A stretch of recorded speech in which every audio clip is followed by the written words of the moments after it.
Angol ang usa ka backhoe operator human naligiran og bato sa gikwari niini sa Bagong Bayan, Sultan Kudarat.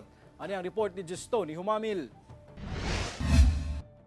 Halos mabungkag ang salamin sa tubangan nga bahin ining backhoe human maligiran og limestone sa Sitio Falls, Barangay Masyag, Bagong Bayan sa Sultan Kudarat, Martes sa hapon. Daling gidala sa ospital ang 31 anyos nga backhoe operator nga nadatugan og dakong tipak sa bato. Sumala sa Barangay Council, nagkabkab kuno sa lugar ang maong operator apan kalit lang kunong mibigay og midahili ang parte sa yuta nga iyang gikabkab.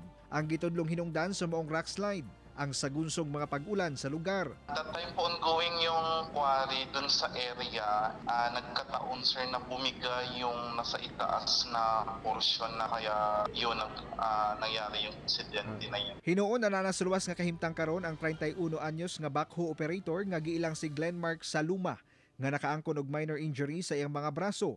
Dunasab kini mga pangus. Tungod sa hitabo, temporaryong gihunong ang operasyon. Gilayon sab nga nagpahigayon og clearing operation ang otoridad ug gipanguha ang mga bato nga may babag sa tunga sa kalsada. Magiana karon sa mga motorista ang maong kalsada. Ako si Jess Tony Humamil para sa One Mindanao.